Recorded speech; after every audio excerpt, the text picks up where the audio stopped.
Good morning मित्रांनो. आजचा दिवस 5वा. सकाळून मस्त आंघोळ करून कपडे घालून निघले आता खाली प्रदक्षिणेला जायचा आम्हाला तिकडं रामघाटाच्या.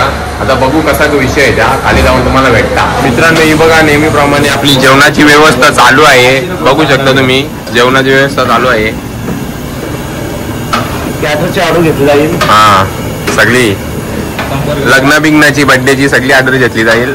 मंडप सगळ्यात हा डेकोरेशन आणि इकडे आता झालं प्रदक्षिणेला तिथे सगळी जमल्यान.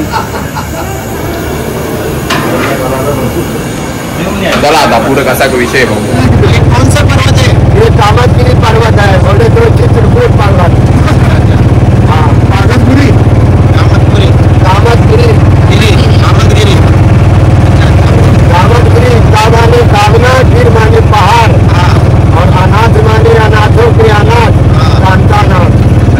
तो स्वामी तुलसीदास जी ने लिखा है इनके बारे में. कामतगिर है राम प्रसादा अब लोकत अमरत विसादा. आप इनका अवलोकन करें आपको फल मिलेगा. श्री कांतानाथ स्वामी की जय. यहाँ का महत्व होता है. सेवा कानपुर चित्रकूट आते हैं. चित्रकूट पर्वत है. पर्वत 5 किलोमीटर की फेरी है. 365 मंदिर लक्ष्मण पहाड़ी रोड पे 4 द्वार 5 द्वार कांतानाथ के. आप लोग कहते हैं सेवा किया जाता है. सेवक गायक है आप लोग. कांतानाथ में हनुमान जी को बंदरों को केले खिलाया जाता है. बिगड़े कार बनते मनोकामना पूरी. बोलिए कांतानाथ स्वामी की जय. बोलिए सच्चे दरबार की जय. खाने खिलाने वालों की जय.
चरण पत्रों में राम काम धेन मिलाप।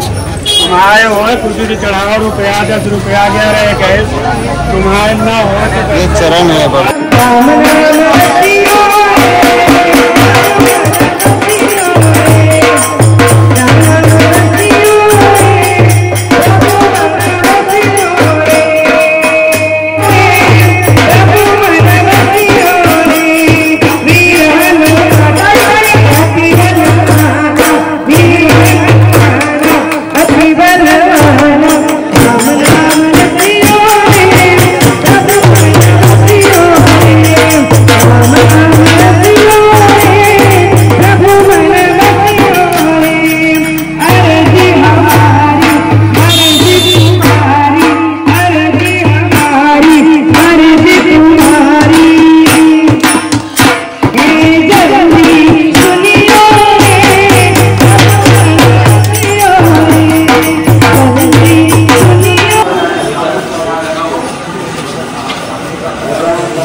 बघा आता प्रदक्षिणा मारायची चालू आहे आणि आम्ही आता अर्धी पण नाही वाटतं अजून झाली, बरीच बाकी अजून. अख्या या कामतगिरी पर्वताला प्रदक्षिणा मारायची चालू आहे. बघत राहा तुम्ही, जाम मोठी प्रदक्षिणा 4 किलोमीटरची आणि थोडीशी झाले अजून चालू आहे. चलो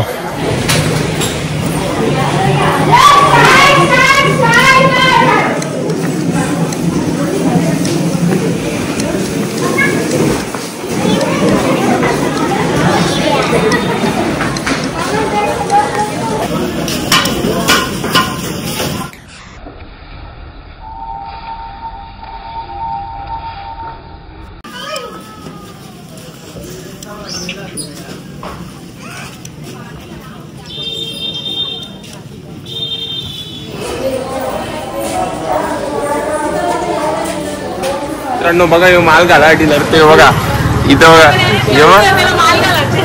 याला माल घालायची एवढं लढते, माल दिली म्हणून लढत. सप्ते में डालने का सप्त्यान टाकू सप्त्यान.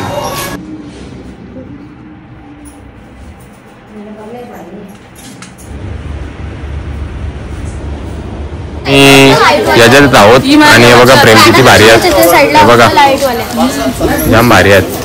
ती संपल, बघू आता कसा काय विषय. जेवायला जाऊ डायरेक्ट आता तिथल्या या काही बी जायचं चालू आहे. बघत राहा तुम्ही. चला बघा पोचलो, इथूनच गेलतो या साईडच्या आणि या साईडच्या आलो.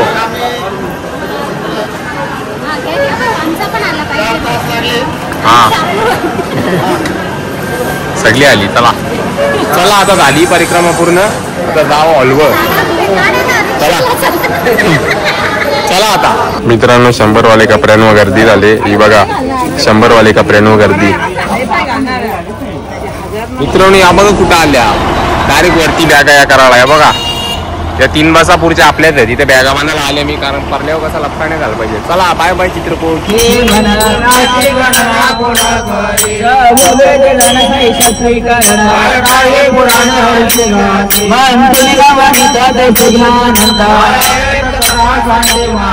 एक हरी आत्मा जीव शिव ज्ञानदेव पाठ हर्या वैकुंठ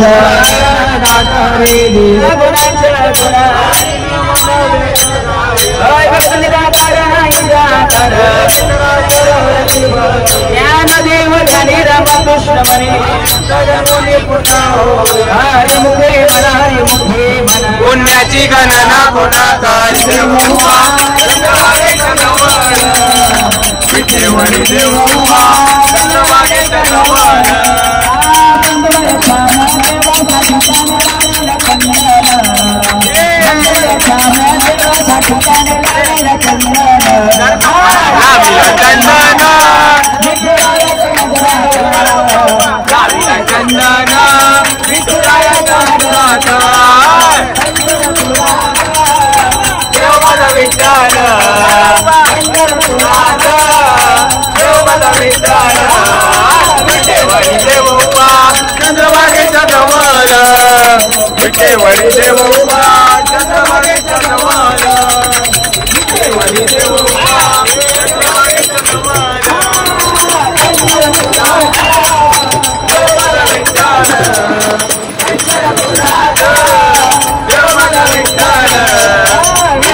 बोलून घेतलं आणि त्यांना सांगितलं हे ग्रंथ तू गंगेमध्ये विसर्जन कर, कारण संस्कृतच राहायला पाहिजे, ते मराठीत रूपांतरित होता कामा नये. महाराज बोलले की संस्कृत देवे केले, प्राकृत काय चोराने केले का? प्राकृत भाषा पण देवानेच निर्माण केलेली आहे, असं का बरं? तर आता काशीमध्ये जे पंडित आहे कर्मकांडी पंडित आहे, कर्मकांड खूप चालतं काशीमध्ये. म्हणजे आपल्या महाराष्ट्रात जे तत्वज्ञान आहे ना, आपण काय म्हणतो विठ्ठल 40 तरी भरला की प्रत्येकामध्ये विठ्ठल आहे, इकडं पण विठ्ठल, तिकडं पण विठ्ठल, तिकडं पण विठ्ठल, तिकडं पण विठ्ठल. पण इकडची लोक कसं नाही मानत, ते म्हणतात जिकडे देवी तिथेच देव आहे, त्याच्या पाठीमागे जाऊन विडी जरी पिली तरी त्या देवाला काही कळत नाही असं त्यांना वाटतं. पण आपलं तत्वज्ञान हे विकसित आहे, कारण आपल्याकडे ज्ञानोबा तुकोबा आहे, ही आपली महाराष्ट्राची खूप मोठी उंची आहे. तर हे सगळे ग्रंथ काशीच्या पंडितांनी घेतले आणि गंगेमध्ये बुडवले. एकनाथ महाराज तिथंच अनुष्ठानाला बसले आणि काहीच वेळामध्ये गंगा आता प्रकट झाली आणि हातामध्ये ती ग्रंथ घेऊन ती प्रकट झाली आणि एकनाथ महाराजाला ते ग्रंथ दिले. हे सगळं उघड्या डोळ्याने काशीने बघितलं आणि बघितल्यानंतर त्या एकनाथ महाराजांची हत्तीवरून मिरवणूक काशीच्या पंडितांनी काढली. ही आपली महाराष्ट्राची ख्याती आहे काशीमध्ये. आणि सगळ्यात मोठं विश्वविद्यालय नालंदा विश्वविद्यालय ते काशीमध्ये. काशीमधलं नालंदा विश्वविद्यालय हे खूप मोठं विश्वविद्यालय होतं. संपूर्ण विश्वातील एक एक ज्ञान, एक एक तत्वज्ञान, फिलॉसॉफी, अर्थशास्त्र, मानसशास्त्र, रसायनशास्त्र सगळ्या गोष्टी तिथे होत्या. पण ते ब्रिटिशांनी जाळलं. आपण ब्रिटिशांवर हिंदू माणूस आता जागा झालाय धर्मासाठी, पण आपण आपल्या धर्माच्या बाबतीत इतका अन्याय इतर धर्मीयांनी केलेला आहे. म्हणजे आतापर्यंत मला एकही उदाहरण दाखवा की आपला हिंदू माणूस ख्रिश्चनांकडे गेला, त्यांना सांगितलं तुम्ही हिंदू व्हा असं कोणी बोलतं आपल्यामधलं? आपला हिंदू माणूस कधी मुसलमानांकडे गेला, त्यांना सांगितलं तुम्ही हिंदू व्हा, कधीच आपण बोलत नाही. आतापर्यंतच्या इतिहासामध्ये एकाही राजाने, हिंदू राजाने मुस्लिमांना आक्रमण केली, त्यांच्या मस्जिद तोडल्या असं कधीच झालं नाही. हिंदू राजाने ख्रिश्चनांवर आक्रमण केली, त्यांचे चर्चेस तोडले असं कधीच झालं नाही. या हिंदू धर्माने कधी कोणाला त्रास दिला नाही, कारण हा डीएनए ना, या रक्ताचा डीएनए ना, ह्या डीएनए दुसऱ्याला त्रास देणारच नाहीये. या डीएनएने वसुधैव कुटुंबकम हे विश्वाची माझेवर सगळ्या विश्वाला आपलंसं केलं. मुंबईने तर सगळ्यांनाच आपलंसं केलं आणि युपी एमपी सगळ्यांना. मला सांगा, युपीतला भैया महाराष्ट्रात येऊन धंदा करू शकतो, पण महाराष्ट्रातला माणूस जातो युपी मध्ये एमपी मध्ये धंदा करू शकतो का? महाराष्ट्र एवढं मोठं आहे कारण महाराष्ट्राला संतांचं तत्वज्ञान आहे. संतांनी आपलंसं केलंय, त्यांना संतांनी सांगितलं बाबा कोणी आपला नाही परका नाही. आतापर्यंत आपण कधीही कुठल्याही धर्माबद्दल कधी तिरस्कार केला नाही. आपण सगळे म्हणतो तुम्ही आम्ही खेळीमेळी गदारोळी आनंद आहे, तर ह्या लोकांनी किती त्रास आपल्याला दिलाय. आजही असे ख्रिश्चन बांधव आहेत, असे मुसलमान बांधव आहेत की जे आपल्या आदिवासी पाड्यांवर जाऊन आपल्या आदिवासी बांधवांना फोडतात, त्यांच्या गळ्यामध्ये त्रास घालतात, त्यांच्याशी कटकारस्थान करतात आणि हिंदू धर्मीयांना फोडतात. ब्रिटिशांना आपला का राग आहे? कारण या ब्रिटिशांनी सगळ्यात मोठा लॉस आपल्या हिंदू धर्माचा केलाय आणि तो म्हणजे त्यांनी नालंदा विश्वविद्यालयाला आग लावली आणि त्याच्यामुळे आपलं जे सगळं तत्वज्ञान शास्त्र जे होतं ना ते जळालं. किती तत्वज्ञान होतं आपल्याकडं मला सांगा.